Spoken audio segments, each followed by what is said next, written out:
we are not going to move forward with a data center in Lowndes County until we have an ordinance in place before we will even consider it. So again, there has been no transfer of property, there's been no change of ownership on this site, nothing of that matter has taken place. So we're talking about, at the very best, you may be talking about 2 or 3 years down the road before we ever even see site plans or anything like that. But as I said right now, we're not going to allow data center until we have everything in place to regulate a data center here this year.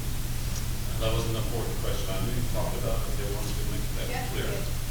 So was mentioned PFAS, forever chemicals, and you will probably say yes, but I'm going to ask it anyway. Will the ordinance specifically disallow the use of PFAS chemicals in the larger? Or if you're referring to some, liquid chemical, something other than what we know to be standard practice as a part of, absolutely. And then what could be a part of as far as those small capacity components, we want to know more about that before we put the language in place. I think we've got some very educated and credible people here in this room that can give us additional information on that, and then we will verify that.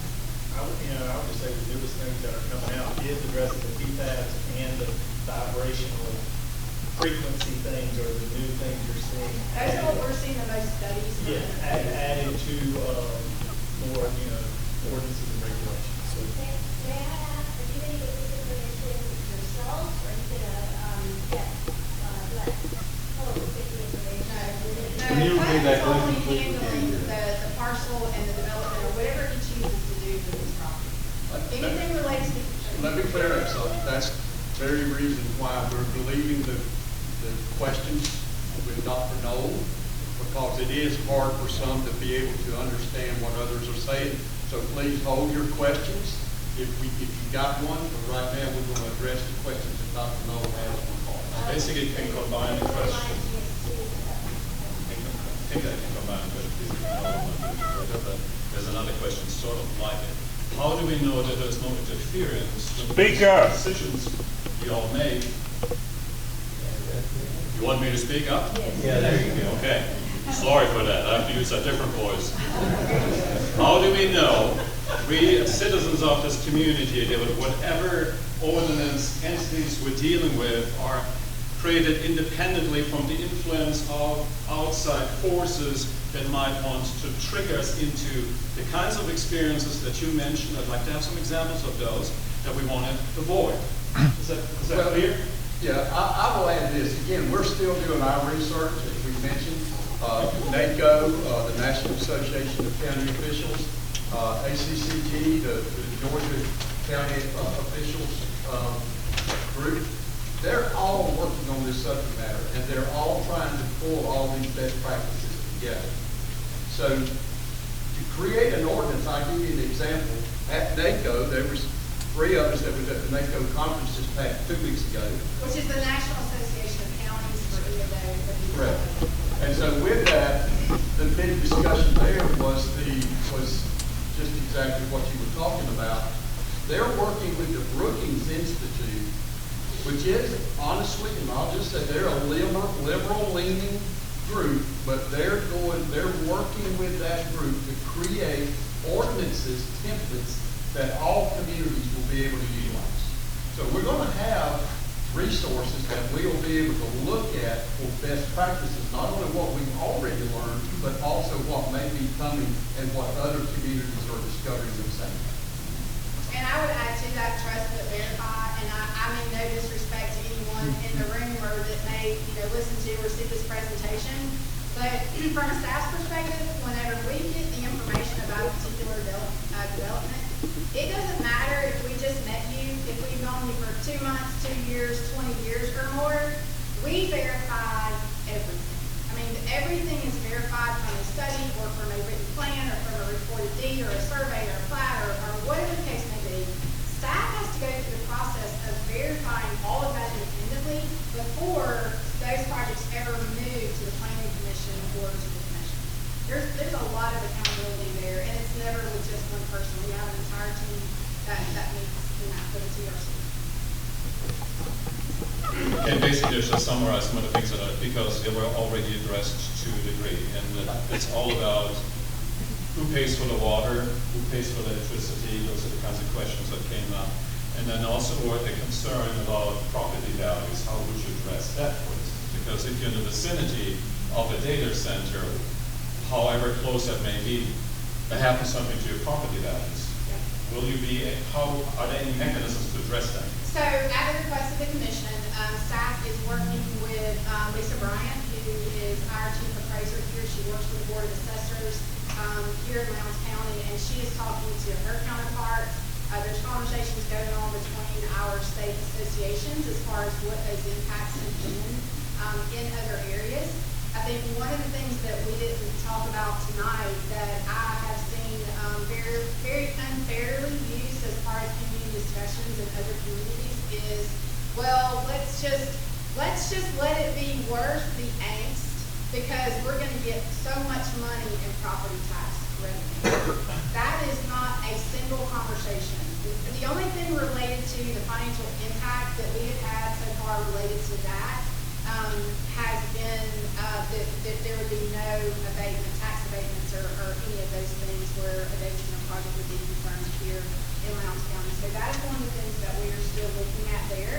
There are some recently built data centers in Georgia that are built across the street from established residential. I mean, there are some communities, and even in the Atlanta area and the Rockville area, I mean, we saw in Douglas County ourselves, that you walk out to your mailbox, you cross the street, and there it is. I mean, it is right there. You can't see the sky. All you see is concrete, and certainly that is not an intention here in Lowndes County where that's concerned. But that is something that we are working to get additional. Yeah, we don't really see that to be an issue, to be honest with you, as a commissioner. I can't remember a call that I've gotten that somebody's complaining because the value of their property is going down. I get complaints because the value of their properties is increasing. That's when I get a call. So reality is, we're in a great community. We don't see properties here losing value. And so we're going to continue again to work hard so that we don't harm any of those subdivisions that's near this near a potential vacancy. It doesn't matter whether in this location, who knows, they may flip and they may pick another location here in our community. We don't know that because we haven't had those conversations. Or they may not get power. And they may not get power. That's the other conversation on that end. So again, there's a lot of things that's got to be addressed. As we said earlier, before we can ever even think that there's going to be a data center coming to this community. But what we're doing, at your request, we are preparing ourselves with the ordinances and with the regulations in place so that if one does show up, then we'll be ready for it here in the community. I would think so. That's the last question I have for all of you. And all of you.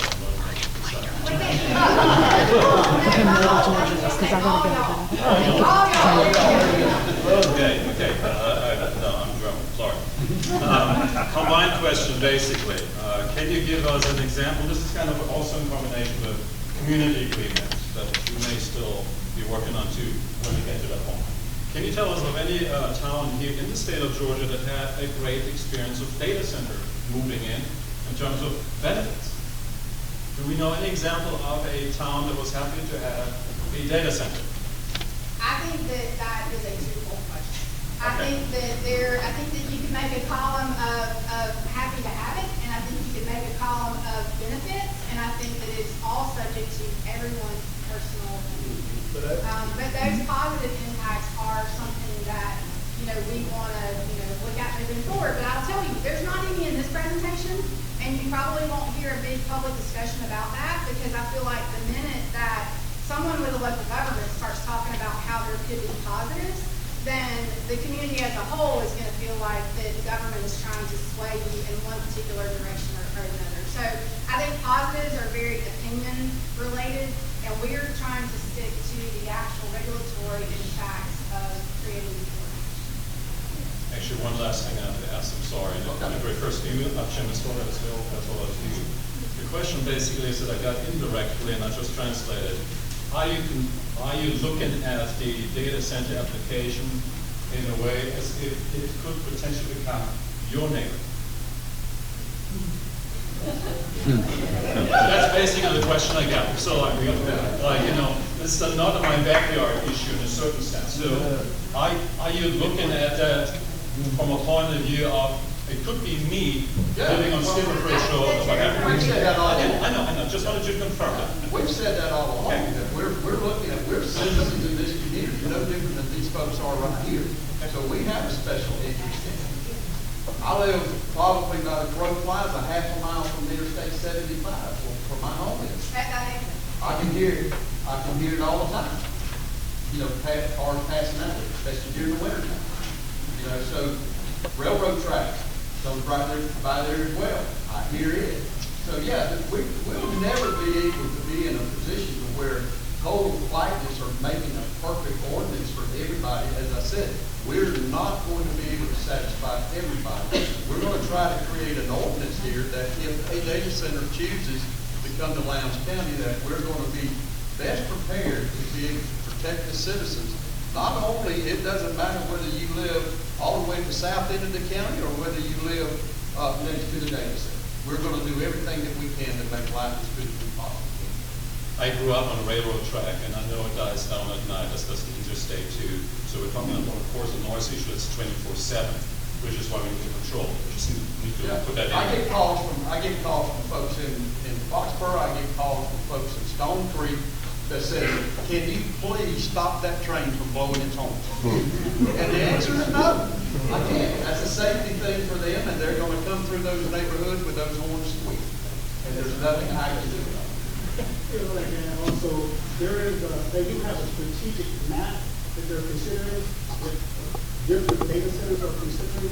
However, it's based on main routes, highways, proximity from highways and state lines. And so, I can honestly tell you, none of the maps that we saw in NACO looked to be way off, away from 75 or any main route. It was really their own main routes, let alone train railroad tracks. Because of the existing infrastructure, you would have to build new infrastructure if you want to go further out into the rural areas, go away from residential areas, right? Yeah. Commissioners, do you all have anything else that you'd like to add? I'll add this. There's no way that I would do anything to hurt Lowndes. My family's been here, they love Lowndes County.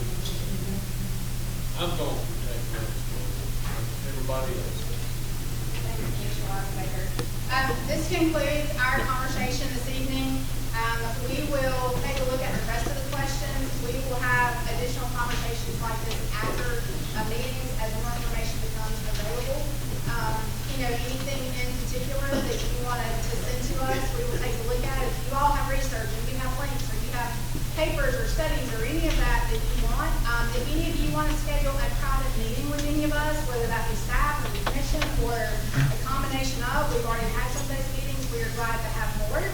I will tell you though, if you send me an email and you ask for 20 things, it's going to take me a few days to get there because we still have 20 other services that are running countywide that we have to take care of there. But we are grateful for your time, your attention, your input, and as the commission has said, we will continue to move forward in this conversation. Thank you all. Thank you all very much.